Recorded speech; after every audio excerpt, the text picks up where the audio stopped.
A'udzu billahi minasyaitonir rajim. Bismillahirrahmanirrahim. Assalamualaikum warahmatullahi wabarakatuh. Syukur alhamdulillah kita masih bisa berjumpa lagi di channel ini. Sholawat serta salam selalu dan tetap tercurahkan kepada junjungan kita baginda agung Nabi besar Muhammad sallallahu alaihi wasallam. Allahumma sholli ala sayyidina Muhammad wa ala ali sayyidina Muhammad. Harapan dan doa saya, semoga saudaraku semuanya selalu diberikan kesehatan, dilapangkan rezekinya, diampuni segala dosa-dosanya, dan dipanjangkan umurnya. Amin ya rabbal alamin. Sahabat beriman yang dirahmati Allah, agama Islam telah mengatur seluruh aspek dalam kehidupan. Bahkan dalam urusan kesehatan pun Nabi Shallallahu Alaihi Wasallam mengajarkan kebiasaan-kebiasaan baik supaya tubuh kita tetap terjaga kesehatannya. Setiap amalan yang diperintahkan kepada seorang mukmin tak luput dari tujuan medis dan spiritual. Begitu pula dengan sesuatu yang dilarang.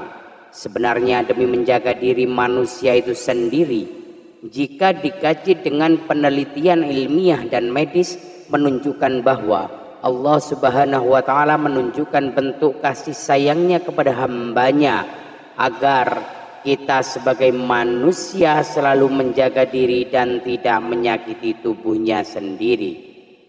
Tetapi justru kita sebagai manusia kerap kali mengabaikan hal-hal yang menjadi kebiasaan buruk yang dilarang oleh agama.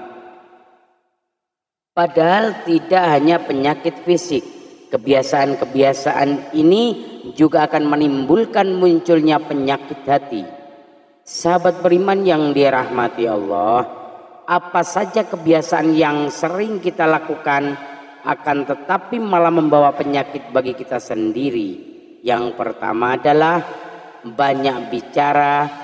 Ada ungkapan yang mengatakan bahwa lidah yang tidak bertulang akan lebih tajam daripada pedang. Mungkin ungkapan ini benar-benar adanya. Bahkan kita melihat sendiri beberapa banyak permasalahan, permusuhan yang terjadi karena ucapan yang dikeluarkan oleh lidah. Begitu juga dengan banyaknya peperangan. Semua itu terjadi hanya karena tidak menjaga lisan. Banyak bicara merupakan sikap berlebihan yang membawa dampak atau pengaruh besar dalam lingkungan. Dari Abu Hurairah radhiyallahu anhu berkata bahwa Rasulullah sallallahu alaihi wasallam bersabda, barang siapa yang beriman kepada Allah dan hari akhir, hendaknya ia berkata yang baik atau diam. Hadis riwayat Bukhari dan Muslim. Rasulullah Shallallahu Alaihi Wasallam sangat mengkhawatirkan umatnya terkena bahaya lidah. Beliau selalu memperingatkan umatnya, jika tidak mampu mengendalikan lidah, lebih baik kita diam. Ini semata-mata hanya untuk menjaga diri dari segala sesuatu yang merugikan. Dalam riwayat hadis yang ditulis oleh Ibnu Majah pernah dijelaskan bahwa Rasulullah Shallallahu Alaihi Wasallam bersabda, tidak ada yang melemparkan manusia ke neraka kecuali hasil yang dipetik dari lidah mereka. Hadis riwayat Ibnu Majah. Dari hadis tersebut bisa kita ambil kesimpulan, lidah membawa dampak besar yang bisa menjerumuskan kita ke dalam jurang neraka.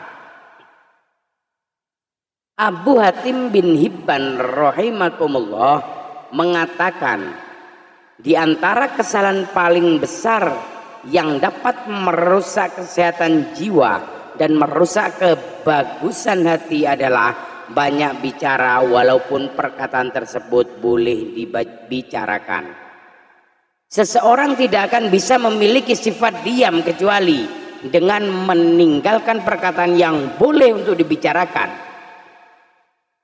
Yang kedua adalah banyak tidur. Tidur yang berlebihan juga berpengaruh besar membawa penyakit dalam tubuh manusia. Sudah banyak diteliti oleh para ahli medis yang mengatakan bahwa terlalu banyak tidur bisa menyebabkan berbagai macam penyakit, diantaranya adalah sakit kepala, sakit pinggang, obesitas, gangguan mental, diabetes, bahkan penyakit jantung. Oleh karenanya Rasulullah Shallallahu Alaihi Wasallam mengajarkan umatnya agar tidur sesuai kebutuhan dan tidak berlebih-lebihan. Allah Subhanahu wa Ta'ala berfirman, di dunia mereka sedikit sekali tidur di waktu malam dan selalu memohonkan ampunan di waktu pagi sebelum fajar. Quran surah Az-Zariyat ayat 17-18. Ini artinya kita sangat dianjurkan untuk tidur yang cukup dan bangun malam untuk mengerjakan sholat tahajud, kemudian memohon ampun atas kesalahan dan dosa-dosa kita, karena yang demikian bisa membuat tubuh menjadi lebih segar. Bahkan dalam penelitian ilmiah yang melibatkan lebih dari 1 juta orang mendapat kesimpulan terlalu banyak tidur justru bisa mempersingkat masa hidup. Hal ini disebabkan karena tubuh kurang aktif bergerak sehingga bisa menghambat sirkulasi darah ke seluruh tubuh dan membuat organ-organ tubuh bekerja lebih keras untuk memenuhi kebutuhan dari tubuh kita. Allah Subhanahu wa Ta'ala sudah berfirman, hai orang-orang yang berselimut, bangunlah untuk bersembayang di malam hari, kecuali sedikit daripadanya, yaitu seperduanya, atau kurangilah dari seperdua itu sedikit atau lebih dari seperdua itu, dan bacalah Al-Quran itu dengan perlahan-lahan. Sesungguhnya kami akan menurunkan kepadamu perkataan yang berat. Sesungguhnya bangun di waktu malam adalah lebih tepat untuk khusyuk dan bacaan waktu itu lebih berkesan. Sesungguhnya kamu pada siang hari mempunyai urusan yang panjang. Quran surah Al-Muzammil ayat 1-7. Sepenggal dari ayat tersebut seolah-olah mengatakan kepada kita, kurangilah tidur untuk mengerjakan sholat. Karena dengan bangun malam kemudian mengerjakan sholat, membaca ayat suci Al-Quran, yang berarti ada aktivitas dari tubuh sehingga tubuh menjadi lebih segar, dan itu baik bagi kesehatan kita.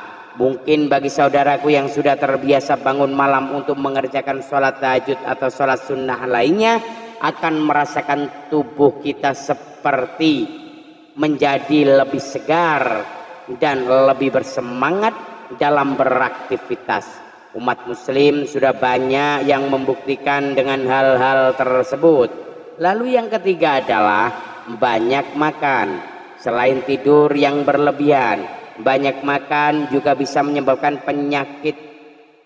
Saat kita makan dianjurkan untuk tidak terlalu kenyang. Pernah dikatakan oleh Rasulullah Shallallahu Alaihi Wasallam melalui sabda beliau, tidaklah anak Adam memenuhi wadah yang lebih buruk dari perut. Cukuplah bagi anak Adam memakan beberapa suapan untuk menegakkan punggungnya. Namun jika ia harus melebihkannya, hendaknya sepertiga perutnya diisi untuk makanan, sepertiga untuk minuman, dan sepertiga lagi untuk bernafas. Imam Asy-Syafi'i rahimahullah menjelaskan bahaya kekenyangan karena penuhnya perut dengan makanan. Beliau mengatakan kekenyangan membuat badan menjadi berat, hati menjadi keras, menghilangkan kecerdasan, membuat sering tidur dan lemah untuk beribadah. Kemudian dipertegas oleh Allah Subhanahu wa Ta'ala dalam firman-Nya dalam Quran surah Al-A'raf ayat 31, makan dan minumlah dan janganlah berlebih-lebihan.